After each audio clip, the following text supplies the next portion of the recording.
Lincoln. I am a project manager for the NHS Addiction Provider Alliance, and I'm just going to do a quick 4 slides just to give you a quick brief overview of what we do and what we've achieved so far. At the moment, we're based of 17 NHS provider trusts, 16 of which deliver community-based addiction services across the country. We're kind of the first of its time within the addictions field, within NHS addictions field substances, which is all working together to achieve community support. We were initiated in 2016 as a clinical network of NHS organisations across England, which was initially formed by our chair, Danny Hames, who wanted to have more give the NHS more of a voice within our area. In 2020, we changed the name to the Addiction Provider Alliance. Previously, we were the Substance Misuse Addiction Provider Alliance, and we extended our remit to cover the whole of the UK, so including Ireland, Scotland and Wales, and also included more of a focus on gambling and gaming addictions as well. I've just popped our little mission statement in pink at the bottom of here for you to see, so you can see where we want to go. Our achievements so far, we are generally the main point of contact for all the regular for the Home Office, Department of Health and England and the Royal Colleges. We sit on most of the PHE working groups for clinical guidelines. We've provided expert witness for the health communities and just this stuff. We record coordinated responses from all of our members for lots of consultations, including with Don't Black. To date, we've run 5 annual conferences. In 2021, we focused on stigma. I've popped a little link here, so I'm not sure if the slides are going to be shared, which will take you to a link so you can see all of the presentations and the discussions that were held on the day. We included lots of service user voice, different nationalities. Don't Black spoke. We also had talks from Dublin Stigma Campaign and also from a gentleman in Canada. So we reached a very wide. We're an international conference this year, and we've built year on year on doing this. Following on from that, we've been a key partner in the reference group for the Don't Black Phase 2. We've sat on all of the round tables, and we've chaired for having an individual NHS and separate discussions around that as well. We've as an alliance, as the 16 of us, we submitted a bid working in partnership with Gilead Life Sciences and NHS England, and we were successful in being awarded for the Hep C Initiative project, which is called Hep C Later, which my colleague, lovely Louise, is going to talk about in a little bit later for you. And then we've also developed an inpatient network campaign, and we've also set up an inpatient unit network of group, which is all of the detox facilities who sit together, which is sadly NHS provision is very limited now. We're down to 5 NHS, 96, sorry, units so far. So we've championed and pushed this through so it was recognised and higher within government, and we feel that was reflected within the £80 million funding, with it having specifically targeted funding to put towards that. We have done much more, but that's a quick whistle-top tour of what we do. We're always looking for new members and NHS trusts to provide any form of addiction services to come and join us and help work with us and help get us out there more. So if you would like anything, you can email me or directly for the admin support at the NHS APA website, and we'll be happy to chat. So thank you. From that, I'll hand over to Stuart. The APA. So I'm Stuart Green. I'm a service manager for Rotherham and Doncaster South Humber Trust, who is part of the APA. I've worked in the addiction field for 21 years and I've been in recovery 22 years. So I'm in long-term recovery myself. I've always been passionate about strength-based approaches, about, often the most underutilized person in the room is the patient, and how can we access those key strengths and skill sets within the individual to maximize treatment outcomes. I'm a great believer that people get treated in hospitals but stay well in communities. Joining the APA has been an excellent experience for Aspire, which is a partnership between Ardash, the NHS, and a voluntary sector, which is the Alcohol and Drug Service, because what it's done is enable us to share thinking and look at good practice and look at addiction as a long-term health condition, like any other long-term health condition. And why shouldn't it be treated by the NHS was always the question. Why is there so few NHS provision or providers around? And it's been a bit of a race to the bottom around funding, and the NHS has struggled to keep skin in the game in that. And as a result, unfortunately, a lot of it's gone to the private sector, and some of the standards that sometimes have been adopted in the private sector have been questionable. However, the field is now coming together as a sector, because a sector implies there's more parts. So we're fortunate the APA, Collective Voice, English Commissioning Group and Clero have come together to kind of hold commissioners to account, but equally the government to account, about what does good look like in terms of addiction support and help to often a marginalised community and client group, which often subservient to the needs of healthcare. I think part of the beauty of the NHS is it's stigma busting on its own. I think having services provided by the NHS is excellent. I'm all for a suite, and I think it should be a recovery orientated systems of care that we create. And I think everyone's got a part to play. And someone once said to me that, if you break your leg, you certainly need a doctor to mend your leg, but someone with lived experience of having had a broken leg are really quite useful in terms of that rehabilitation. But you wouldn't want someone with lived experience to start trying to mend your leg. So I think there's a part to play with professionals. There's certainly a part to play with skilled, qualified professionals. There's a part to play with recovery navigators, people with lived experience. So what we've been doing throughout the pandemic now for nearly 18 months is, with the recovery lead, Dr. Ed Day and Professor David Bess, we've been working on a LERO model, which is lived experience recovery organisations. So what we've found in most communities is you find these grassroots, quite flat structures with usually passionate individuals that are in recovery or passionate about harm reduction, gathering people with lived experience together, usually running on a shoestring of funny monies or grassroots funding, and not necessarily mainly commissioned from health needs assessments. But these assets and strengths are fantastic resources for patients that we deliver services to. And I'm part of that support and network. Is if we look at LEROs in their own entity, they're very person-centered. I mean, I claim my service is person-centered, but you walk into my service, you're going to sit in a waiting room waiting for a person to talk to you. So we're often system-centered in service land and institutions, but LEROs are very person-centered and don't usually stop after 5 p.m.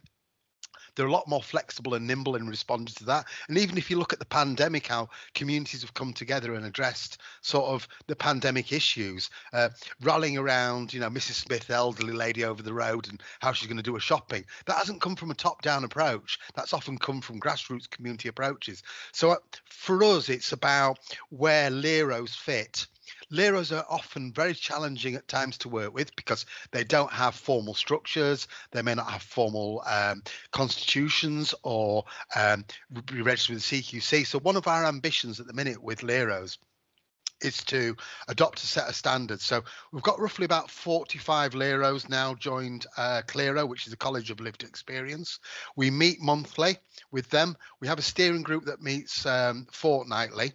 We were included in the recommendations and named in the recommendations in the Dame Carol Black report. So we're doing some work with Laura Patchley are looking at some of those recommendations around standards and quality. And what I mean by standards is we're not going to go down the traditional CQC.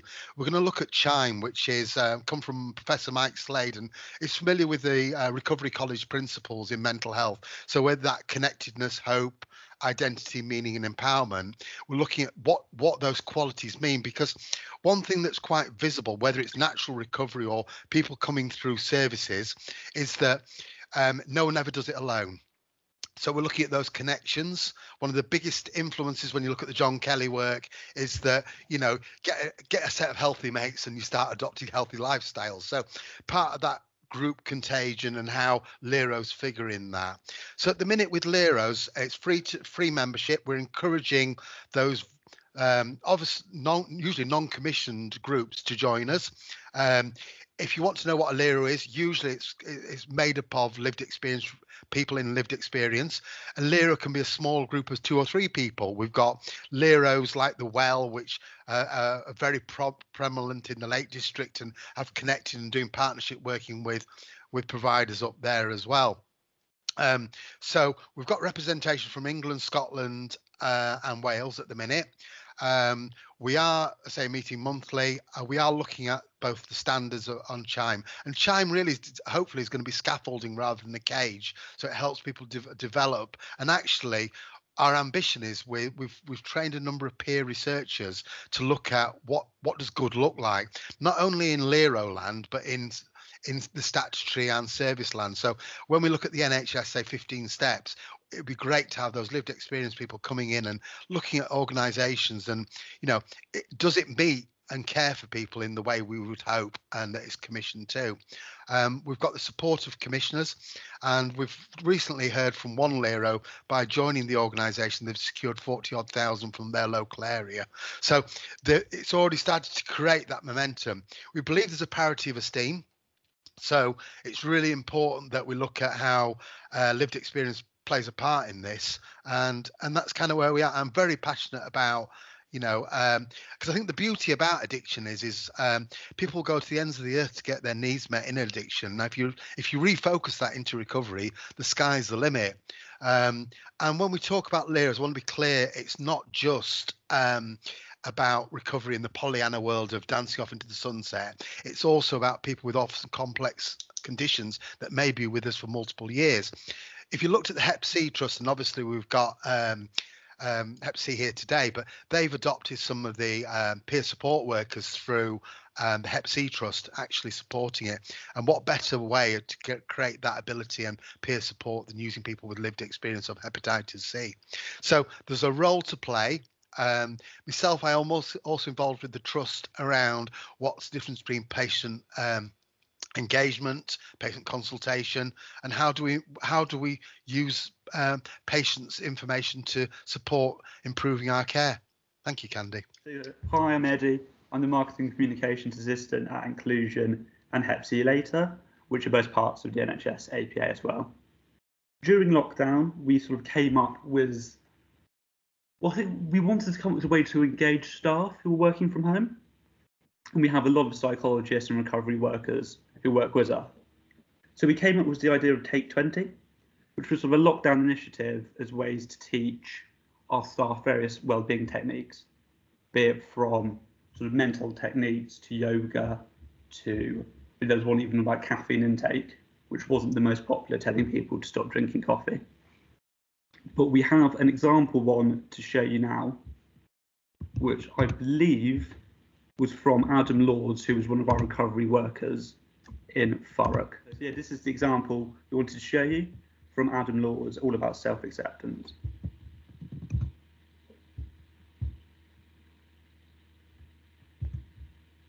Hello everyone, and welcome to week 56 of Take 20. Today we have a session from Adam Lords on self-acceptance. If you'd like to ask any questions, then please pop them in the Q&A box and we'll get back to you at the end. So Adam, if you'd like to take over.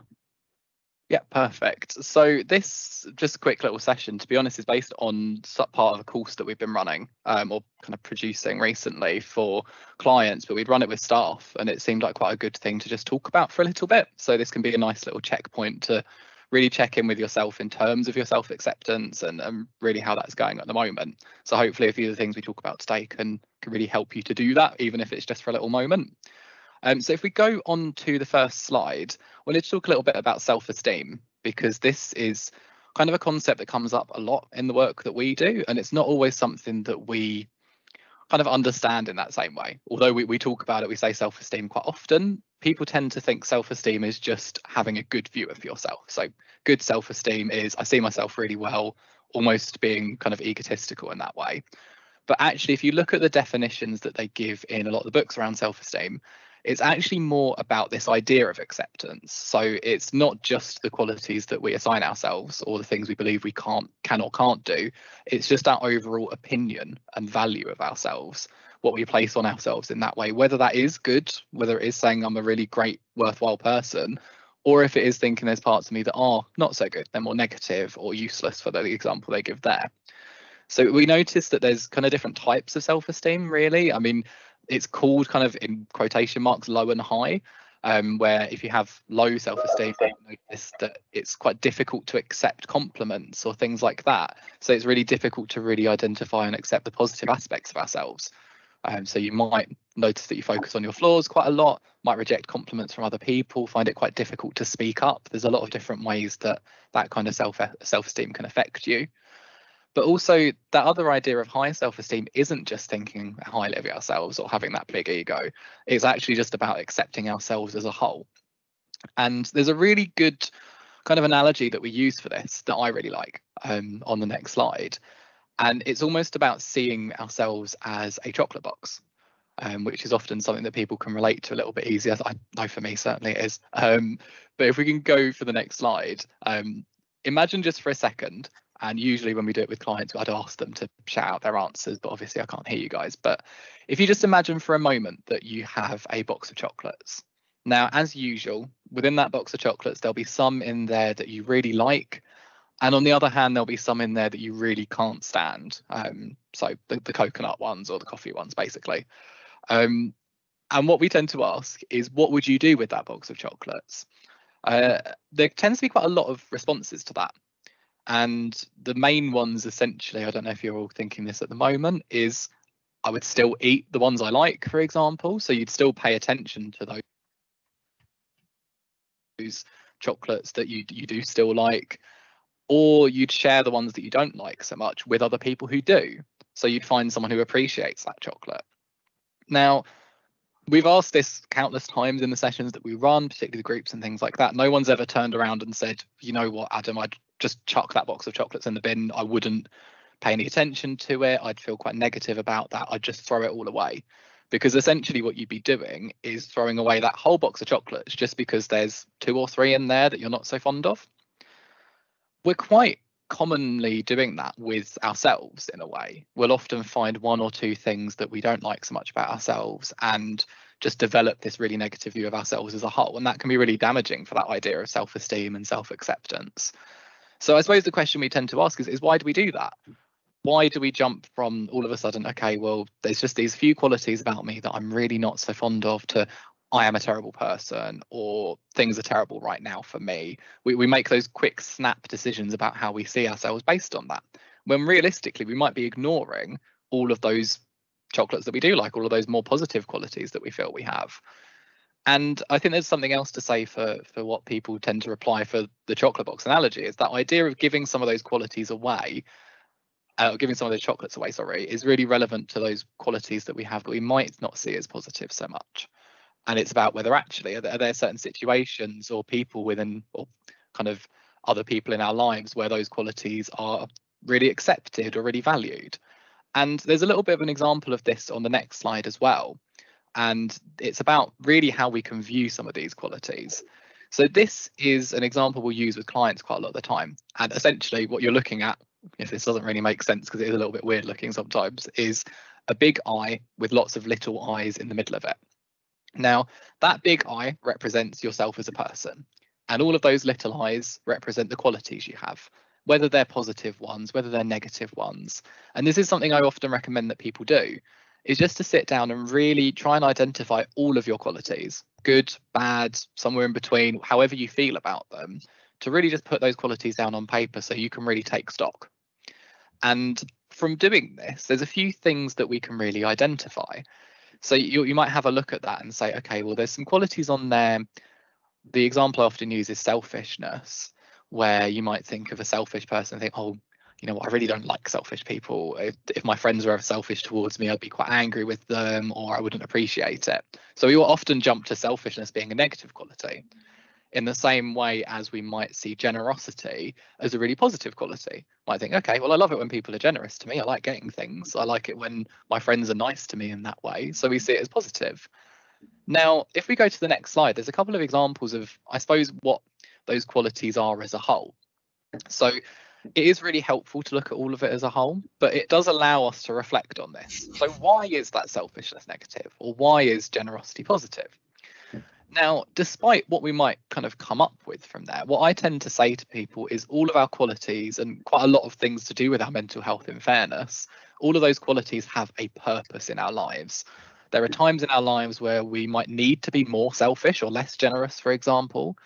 So essentially, it can be quite difficult to say that one thing is a negative quality, because regardless of how you might view it, there's always a use for it. So, for example, if you're in a situation where you're trying to protect your own life, we become quite selfish, we become quite self-focused, and it's about our own survival. And that's one of the key kind of parts of evolution. It's key to being a human being, because we are trying to maintain our survival. So there's certain situations in our lives where that is almost necessary. So I could argue then, therefore, that can't be a negative quality. There might be situations where it's not ideal, but you can never truly say that one quality is just flat out negative, because there'll be a way that you can use that. In a similar example of generosity isn't always just a positive thing. You might hear that example of pouring from an empty glass. If you're being too generous all of the time, that can actually cause you some more problems going forward. So essentially, it can be quite helpful in some ways to look at it as just qualities that we have and identify what the positive of that is. You might be able to look at some of the qualities that you don't quite like about yourself and say, okay, what are the situations where this helps me? And that can really help you to accept that as well. So that's just kind of a little bit on that kind of analogy. I'd always recommend people doing this, just having a little bit of time to think about that. But there's also something else I wanted to cover today in terms of the way we think about ourselves that can be quite helpful. So on the next slide, we're going to start to look at just a couple of unhelpful thinking styles, we call them, which are essentially just ways of thinking that we all tend to slip into, ways of thinking that our brain naturally jumps to. But if we maintain that for a long time, they can be quite unhelpful, or they can make us start to feel quite low. So the first one I wanted to chat about a little bit was what's called social comparison. And this is something that I think is probably quite familiar to all of us, in that, again, there's a purpose to it. So many of the difficulties we have with self-acceptance do come from this tendency to compare ourselves to other people. We might look for someone who seems like a fair comparison. So you might go for someone of a similar age, similar job, and just start to think about how we measure up to what we believe that person to be like. Now, most of the time, we make more negative comparisons. So I put a couple of examples on there of, oh, they're coping with the pandemic better than us, because I think that comes up a lot at the moment, or they've achieved or are achieving more than we have. And I think there's, again, as I said, there's a purpose there, in that if you take it back to that idea of evolution and survival, we're looking for threats. We're looking for people who might be able to beat us in a fight, or might be able to actually best us in certain ways. So there's an element to this, even in of itself, that previously might have been quite helpful. But actually, when we're looking at this nowadays, these negative comparisons are quite easy to make. You have things like social media where you might not even be getting the full picture and we make that negative comparison. And my main question for stuff like this, and this is something either just to bear in mind for a moment or think about every time this comes up, is how fair of a comparison is it? Even if you pick someone who is, let's take a similar age to you, if I find someone who I see is similar age and think, okay, well, they've actually achieved more in the time that they've been alive than I have, which suggests that I'm maybe not quite as good of a person, for example. Unless I can fully tell myself that this person has gone through exactly the same experiences as me, have had exactly the same kind of hardships, difficulties, or even positive experiences as well, I can't really ever say that that's a fair comparison. because even if they've had the same amount of time, their time has been completely different to mine. So there's no part of that that suggests that that comparison is fair. And I think that's quite a good way to view this. If you're looking at someone else and thinking, oh God, well, they're so much better at this than me, maybe they've just had a life that's more predisposed to be better at that. Maybe they've just had those experiences that naturally lead them to be more that way. And that can help you take a little bit of a step back from that. Again, it's not necessarily about thinking, okay, well, actually, is this person good or bad? But it might be better at help you being better at accepting yourself for that and saying, okay, well, these are what my experiences have led me to. And I think that could be quite a helpful way of doing that. So that's kind of the social comparison side of things. And I think, again, that's a really important thing to kind of discuss, particularly with social media and how we respond to that. So it's certainly worth bearing in mind. There's also another one on the next slide that I think, particularly in the working world, is really important. So there's another one I wanted to mention where we're kind of talking to staff rather than clients in particular. And it's perfectionism, which is something, again, we've all heard of. We all understand the idea of that perfectionism, where it's that way that there is a right thing to, or right way to do things, or it's our duty to be perfect at the things we do. We might try and be the perfect parent, do the perfect job, and that can encourage a real level of self-criticism if we don't meet those standards. So we talk about that in terms of something called demand statements. And demand statements are those natural statements we use that's basically, I must do this, I should get this done. I often use just a quick example of saying, oh, I must get this washing up done tonight, if you've got a stack of plates. Now, if you take that language, what that language actually means is that there is a necessity for me to do this, which suggests that if I don't do it, something's gone wrong, or there's an issue, or just overall that it's a negative thing. And this is something we can really easily reframe just in that moment, is just reword it, change the language slightly and completely change that meaning. So you can realistically quite easily flip that round. And if you notice saying, I must do this, if you notice putting that pressure on yourself to do it correctly or immediately or quickly, if you notice yourself putting that pressure on, just reword that. Swap that I must for something like it would be nice if, because what that's doing is saying there's something that I could do and it would be nice if I could do it, but it's not the end of the world if I don't get that washing up done tonight, for example. So it allows you a little bit more breathing room, which again leads us to be a little bit more accepting of ourselves. If we carry on with those kind of ways of thinking, that demand statement there, it can really encourage us to use more unhelpful behaviours. So you might overwork yourself, which I think particularly at the moment is quite a common example. Particularly for those of us who are working at home, it's quite easy to just wander back into the room your laptop's in and just do some more work. But essentially, often we're setting that bar too high. The idea here is perfection isn't necessarily something that is achievable or even something that exists. And even if we were doing a really, really good job, there's an element of trying to accept that we might not be able to do that constantly, or may not always be able to work to that level. So I think from the kind of meaning of all of this is just to try and set some more appropriate expectations of us for ourselves. So maybe check in with some of the expectations you have at work, at home, within any aspect of your life, and just think, is this realistic for me? Is this a good goal?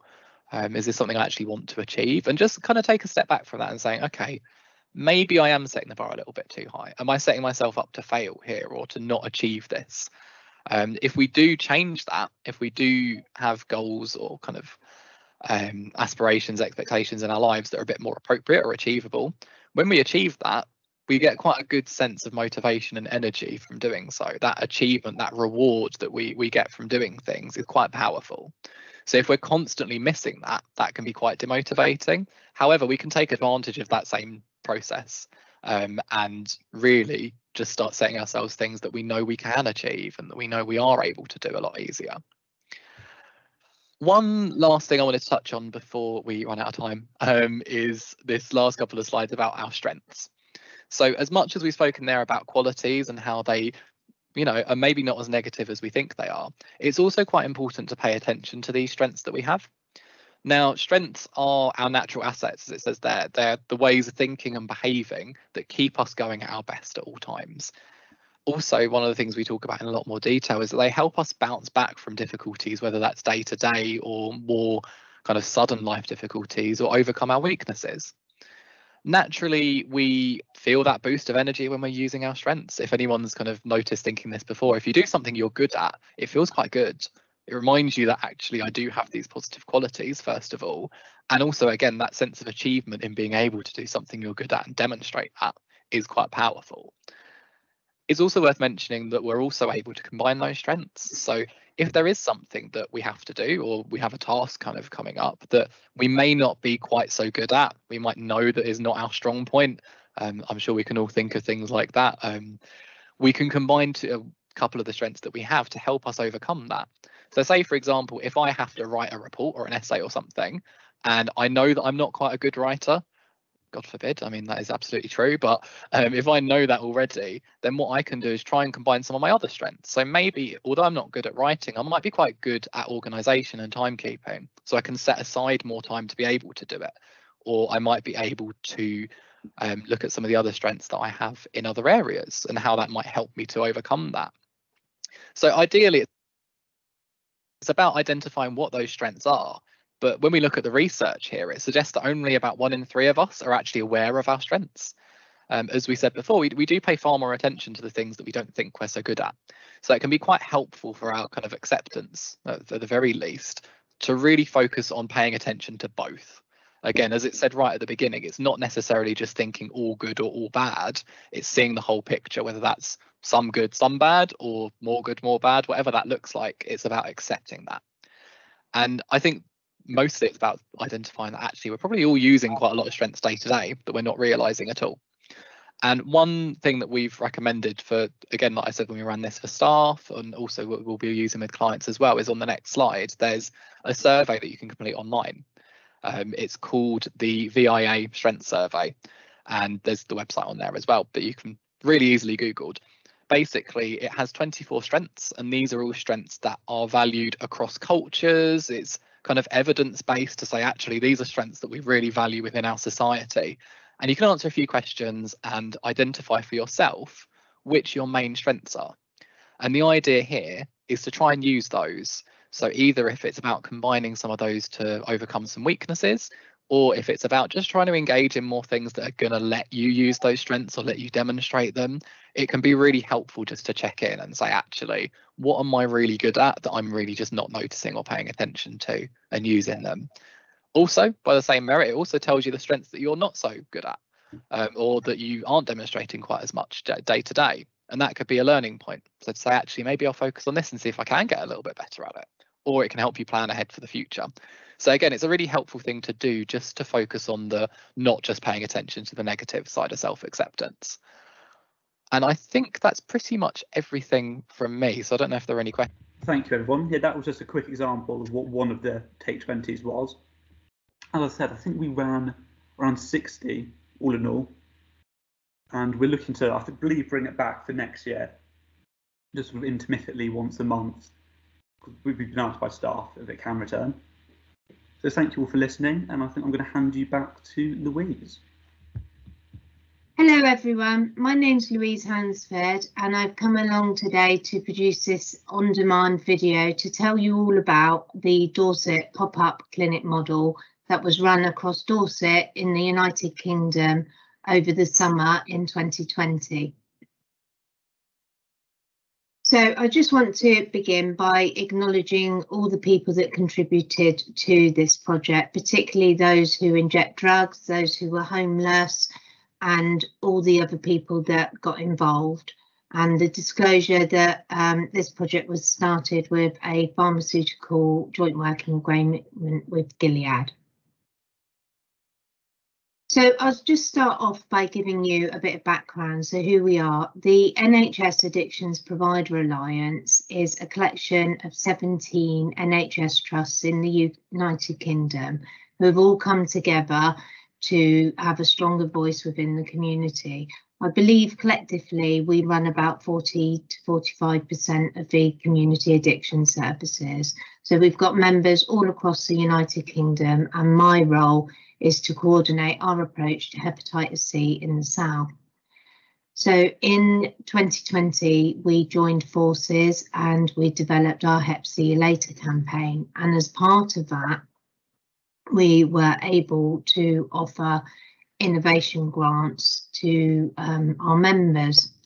So this particular project that I'm talking about today was a partnership piece of work with Avon and Wiltshire NHS Trust, Dorset Hepatology, and Bournemouth Christchurch Pool and Dorset Public Health Departments. So to start with, we identified that there was a real issue, and as you can see from the map, and if you choose later to search on Google, the county of Dorset has some really rural, inaccessible locations. It's got some urban towns, it's got some areas of deprivation.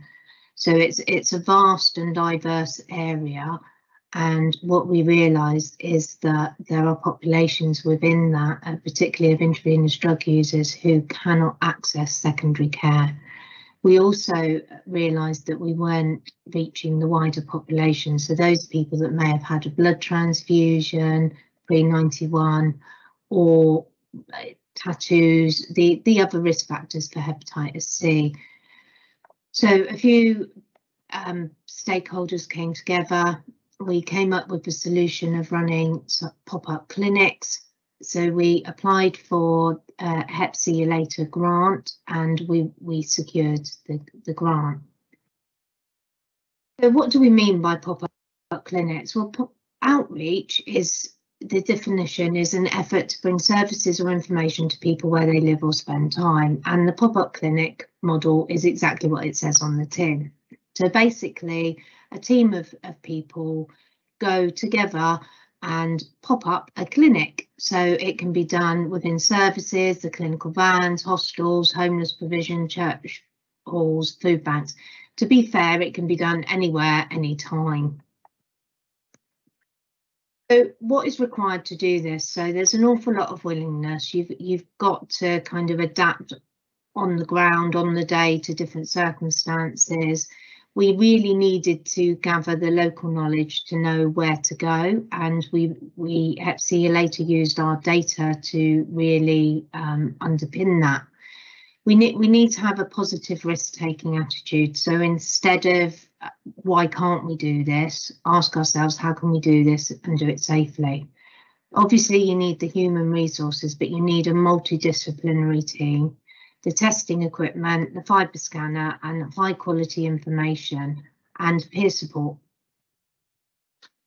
So how did we do this? So we established the project board, and you can see from some of the photos, this was at the project board, we had representatives from all the community drug and alcohol services, from housing, from the public health commissioners in Bournemouth, Christchurch, Pool and Dorset, the Avon and Wiltshire Services Manager, hepatology, and some local charities that got involved. So initially we agreed all our ways of how we were going to work together, and then we identified venues, we pooled the resources, and we set a plan.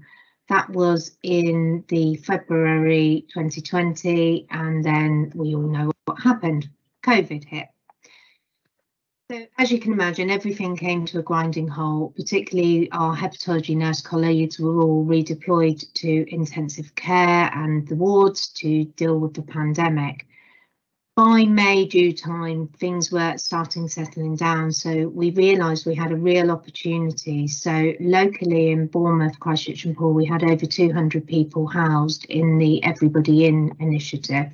And it was absolutely, it was absolutely hilarious, because in Bournemouth we've got a vast array of beachfront hotels, and I don't know if anybody's ever seen 40 Towers. It's an old UK programme, but some of the hotels are really dilapidated.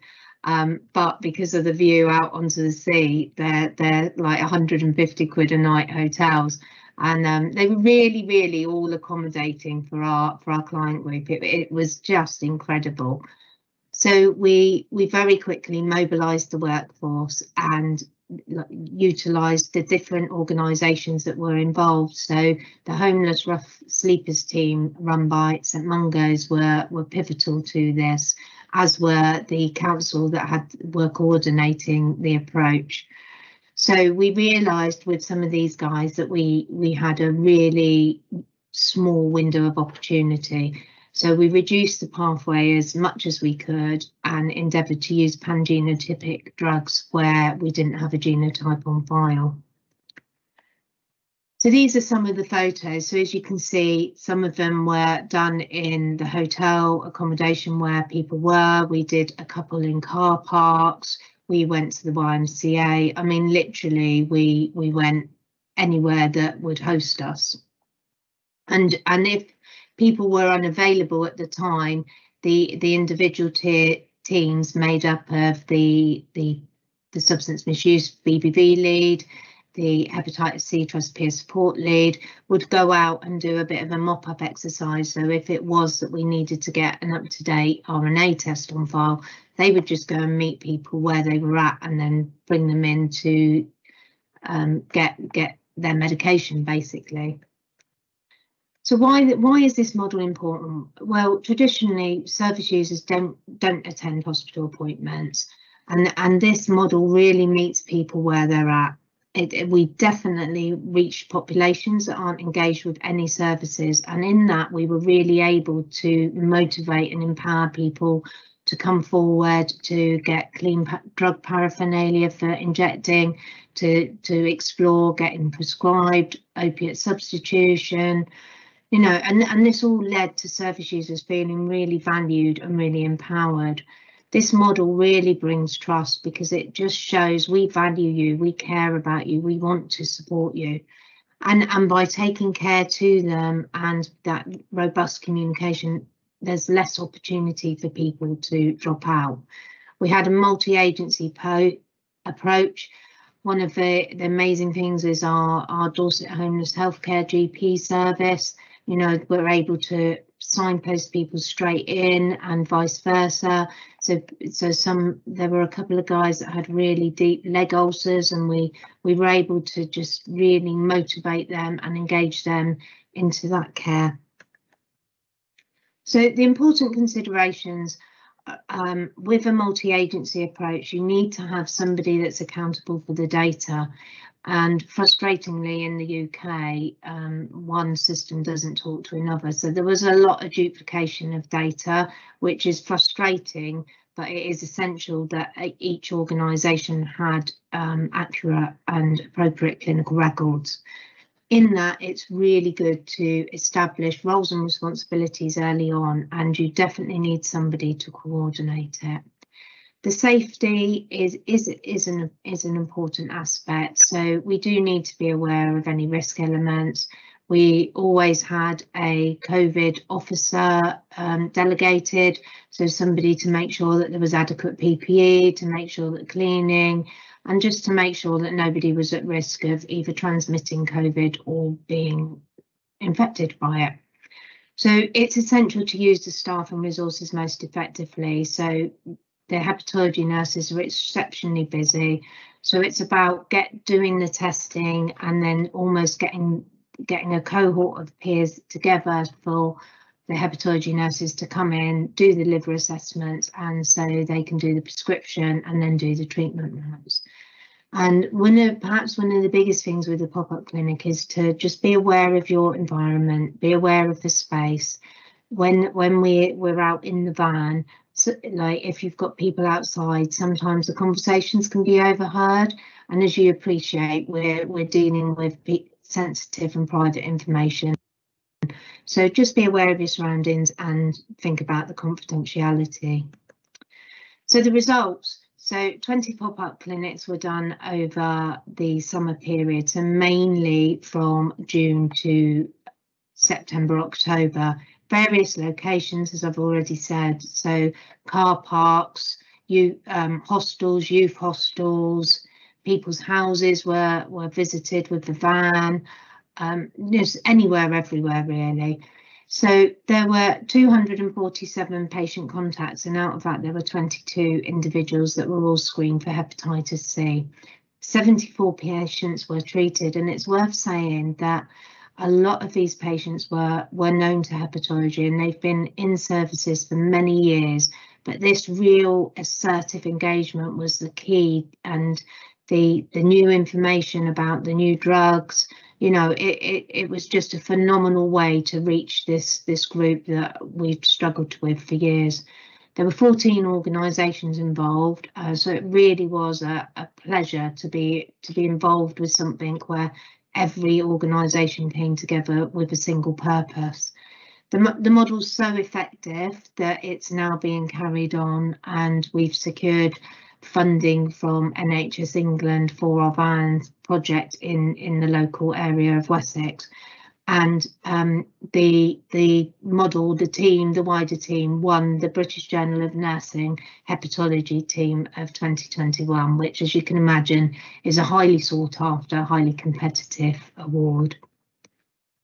But normally at this stage, I'd ask if there are any questions, but as this is an on-demand video, I can't do that. So I'd just like to thank you for watching, and my contact details and our Twitter handles are on screen if you'd like to get in touch. And I am also personally available on Twitter.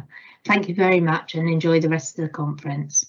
Hello everyone, I'm Louise Hansford, and I'm just come today just to talk a bit about our Hep See You Later project. My colleague Candy Lincoln and Eddie Taylor are also supporting us. So the Addictions Provider Alliance is as you might have heard earlier on, is an alliance of 17 NHS addiction services providers who work collaboratively with service users, carers and other organisations. We are committed to contributing positively to the ongoing development of the addictions field, which include drug and alcohol services, gambling and gaming treatment. Next slide, please. So this just is representative of our members. And the reason we show this slide is just to show you the breadth and diversity of all our different members. And we've got excellent coverage across the United Kingdom. And we're now extending our reach into Ireland, Scotland and Wales. So next slide, please. So one of our excellent projects is the Hep See You Later initiative. So just to give it a bit of context, in 2017-18, NHS England put out a big procurement exercise, which is fondly known as the elimination tender. And what that means is that the new direct-acting antivirals for hepatitis C were originally quite expensive and access was quite limited. So NHS England wanted to make them freely and widely available to everybody. So they put out this tender, and the three pharmaceutical companies that were able to bid for a slice of the market share were Gilead, MSD and AbbVie, who all make the new direct-acting antiviral drugs. So as part of that tender, those three organisations had to show how they were going to reinvest some of their profits back into the field.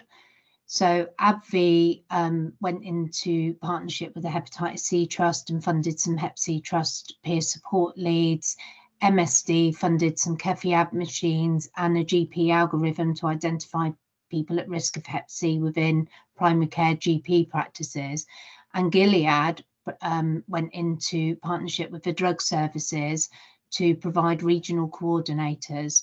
Along with that, they came to the Addictions Provider Alliance, approached us to get involved with the Hep See You Later project.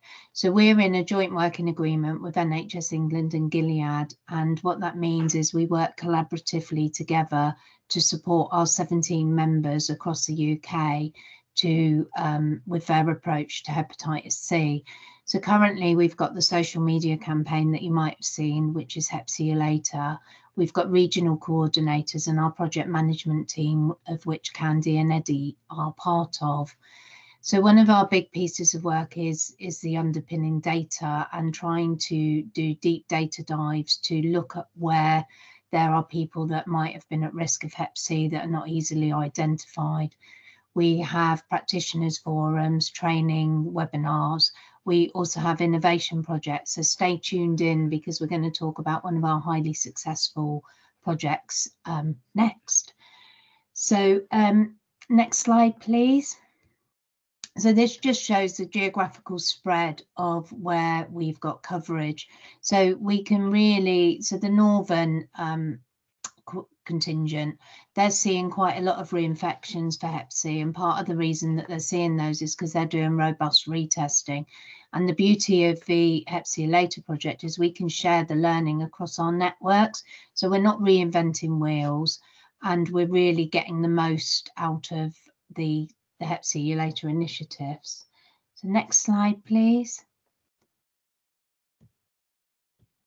So this is how we're going to eliminate Hep C in the NHS Providers Alliance. So we're very much in partnership. So some of our partners are the Hep C Trust, Change, Grow, Live, Humankind. We are with you. So we sit on the NHS Providers Alliance, so the Drug Treatment Provider Alliance, which is run by Gilead and NHS England. We sit on data forums. We work closely with the organisation formerly known as PHE, the UK Health Security Office. So we have innovation through regional projects. We very much use the data and information to target work, and we do some big creating awareness and dispelling myths. So later on you'll get a chance to see our video on Hep C and stigma, and just the gravity of the impact of that is quite phenomenal. So next slide, please. So this is our website and social media campaign, so please do check it out and get involved. Next slide, please. So very much the objectives of the Hep C Later was to create a conscious raising NHS branded campaign. So currently, because of governance and difficulties, Hep C Later is the only kind of social media campaign that's fully dedicated to hepatitis C. So some of the other organisations we work with, they're drug and alcohol services, including inclusion. So we can't fill up all our newsfeed on with hepatitis C, much as we'd like to. So we very much see this as a voice of hepatitis C across the networks. So we share all our providers. Our regional marketing lead for inclusion, Grace Masanuka, she develops tweets and our social media. So this week, ironically, is European Testing Week. So Hep C Later are very much led on social media campaigns, which is shared far and wide across drug services, across our 17 Addiction Provider Alliance members. So very much it brings everybody together. It showcases the best practice and just really helps people kind of connect with each other. So we've done conferences. We're part of the INSHU, which is the International Network of Health and Hepatitis Within Substance Misusers.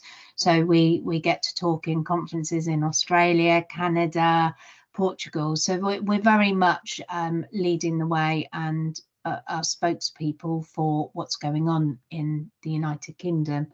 Next slide, please.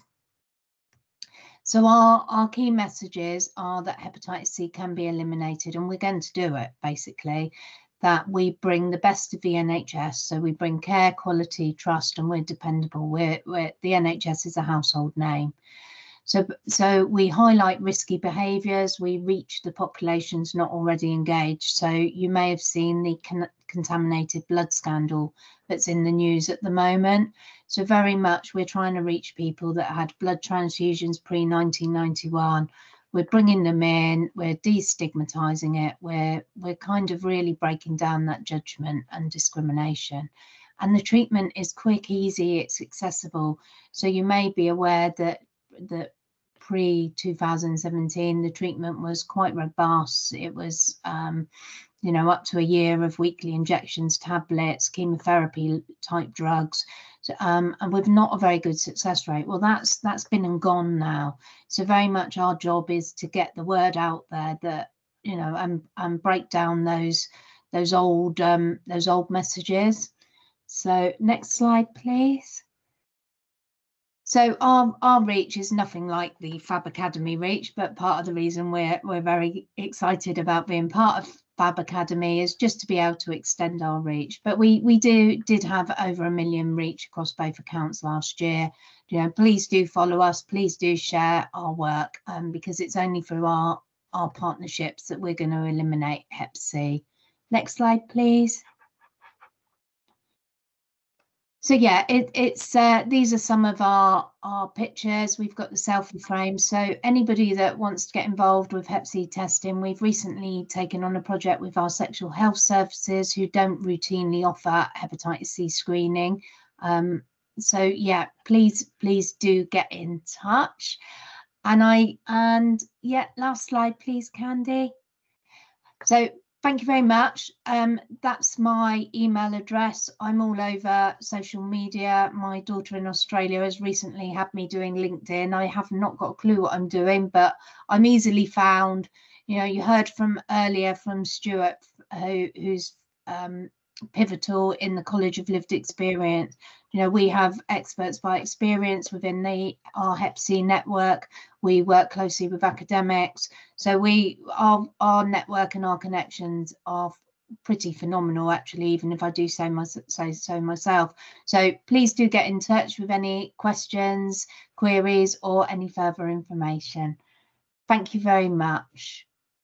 For Fab Change 2021 Day, we have the fabulous Kirsty Kendrick, who's an occupational health physiotherapist at Royal Wolverhampton NHS Trust, who's going to talk through her initiative on back care. Over to you, Kirsty. Hi, thanks for inviting me to speak today.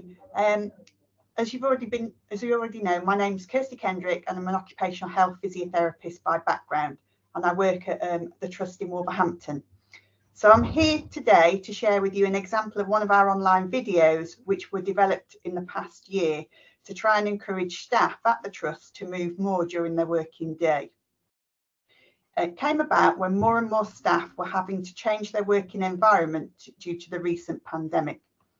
Working postures were becoming more sedentary, people were moving less, working in more difficult postures for longer periods of time whilst working from home. So office spaces were converted dining room tables, laptops were used while sitting on sofas or beds, so it's important to encourage people to move and to help minimise musculoskeletal issues. The video we're going to share with you today is our Breakout from Your Desk workout, which is a stretch and strengthen short programme which encourage people to move away from their static flex positions that were adopted during the working day. The Occupational Health Physiotherapy team put the programme together and listed the help of Medical Illustration, who filmed and edited it for us.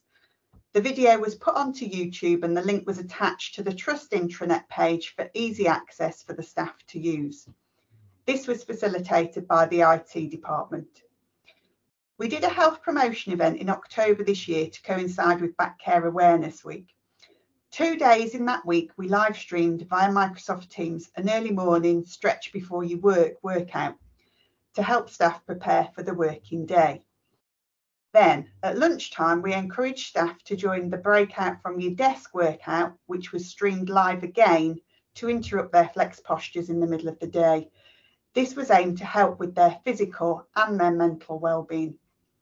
There was a positive response from the event, and we're working closely with the health and wellbeing team at the Trust to promote further projects which we aim to deliver in the new year. We've also been approached by the Doing It Well platform to utilise similar videos to help the working population. We found it beneficial to us as physiotherapists to have the opportunity to create the videos to provide a preventative concept to the workforce rather than just having a reactive service once musculoskeletal issues have arisen. So what we're going to do now is I'm going to play the video, and if you feel that you want to join in, please feel free to do so.